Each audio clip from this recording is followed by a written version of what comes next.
Speaker ನಿರ್ಧಾರದವರೆಗೂ ಕೂಡ ಸರ್ಕಾರ ರಚನೆ ಬೇಡ. ಸ್ಪೀಕರ್ ನಿರ್ಧಾರದ ಬಳಿಕ ರಾಜ್ಯಪಾಲರ ಭೇಟಿಯಾಗಿ ರಾಜ್ಯ ಬಿಜೆಪಿ ನಿಯೋಗಕ್ಕೆ ಅಮಿತ್ ಶಾ ಅವರು ಸೂಚನೆಯನ್ನ ಕೊಟ್ಟಿದ್ದಾರೆ. ಅಮಿತ್ ಶಾ ಅವರನ್ನ ಭೇಟಿ ಮಾಡಿತ್ತು ರಾಜ್ಯ ಬಿಜೆಪಿ ನಿಯೋಗ.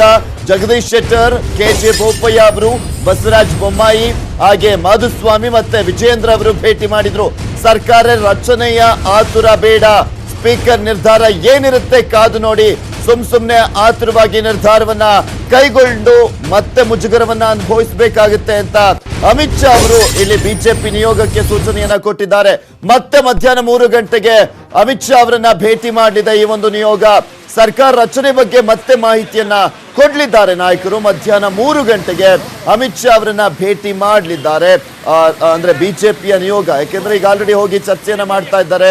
ಏನೆಲ್ಲ ಸಮಸ್ಯೆಗಳು, ಯಾವ ರೀತಿಯಾಗಿ ಅಡೆತಡೆಗಳಿದ್ದಾವೆ, ಏನಿದೆ ರಾಜ್ಯ ರಾಜಕೀಯದ ಚಿತ್ರಣ, ಇದೆಲ್ಲವನ್ನೂ ಕೂಡ ರಾಜ್ಯ ಬಿಜೆಪಿ ನಿಯೋಗ ಕೇಂದ್ರದ ನಾಯಕರಿಗೆ ಮನವರಿಕೆಯನ್ನ ಮಾಡ್ತಾ ಇರುವಂತದ್ದು. ಅದರಲ್ಲೂ ರಾಷ್ಟ್ರೀಯ ಅಧ್ಯಕ್ಷರಾಗಿರುವಂತಹ ಅಮಿತ್ ಶಾ ಅವರಿಗೆ ಸ್ವತಃ ವರದಿಯನ್ನ ನೀಡ್ತಾ ಇದ್ದಾರೆ.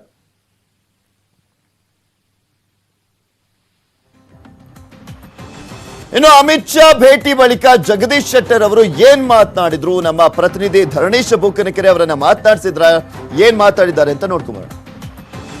ಈಗಷ್ಟೇ ಅಮಿತ್ ಶಾ ಅವ್ರ ಜೊತೆ ಭೇಟಿ ಮಾಡಿ ರಾಜ್ಯ ಬಿಜೆಪಿ ನಾಯಕರೆಲ್ಲರೂ ಬಂದಿದ್ದಾರೆ. ನಮ್ಮ ಜೊತೆ ಮಾತನಾಡಲಿಕ್ಕೆ ಮಾಜಿ ಮುಖ್ಯಮಂತ್ರಿಗಳು, ರಾಜ್ಯ ಬಿಜೆಪಿ ನಾಯಕರು ಆದಂತಹ ಜಗದೀಶ್ ಶೆಟ್ಟರ್ ಅವರು ಇದ್ದಾರೆ.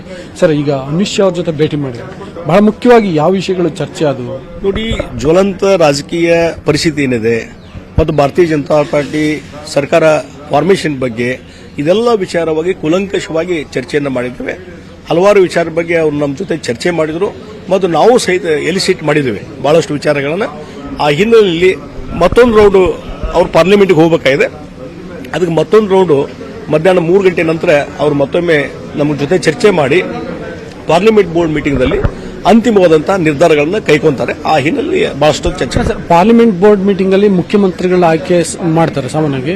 ಅದರ ಹೊರತಾಗಿ ಈಗ ನಿಮ್ಮ ಏನೋ ಈ ರಾಜಕೀಯವಾದ ನಡೆದಂತ ವಿದ್ಯಮಾನಗಳು ಮತ್ತೆ ಕೆಲವು ಗೊಂದಲಗಳಿದಾವೆ, ಅತೃಪ್ತರ ನಡೆ ಮುಂದೆ ಹೆಂಗಿರುತ್ತೆ, ಸ್ಪೀಕರ್ ಆದೇಶ ಏನಾಗುತ್ತೆ, ಸುಪ್ರೀಂ ಕೋರ್ಟ್ ಆದೇಶ ಏನಾಗುತ್ತೆ, ಸೊ ಈ ಇಶ್ಯೂಗಳ ಬಗ್ಗೆ ಏನ್ ಚರ್ಚೆ? ನೋಡಿ, ನಾನು ಹೇಳ್ತೀನಿ, ಬಹಳಷ್ಟು ವಿಚಾರಗಳ ಬಗ್ಗೆ ಚರ್ಚೆ ಆಗಿರ್ತದೆ.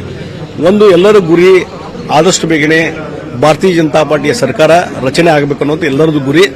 ಆ ಹಿನ್ನೆಲೆಯಲ್ಲಿ ಬಹಳಷ್ಟು ಇವತ್ತೇನು ರಾಜಕೀಯ ಸೂಕ್ಷ್ಮವಾದಂತಹ ರಾಜಕೀಯ ವಿಚಾರಗಳು ಕರ್ನಾಟಕದಲ್ಲಿ ಇರುವುದರಿಂದ ಅವೆಲ್ಲವೂ ಸಹಿತ ಇಂಟರ್ನಲ್ಲಿ ಪಾರ್ಟಿ ಒಂದು ವೇದಿಕೆಯಲ್ಲಿ ಚರ್ಚೆ ಮಾಡ್ತಾರೆ.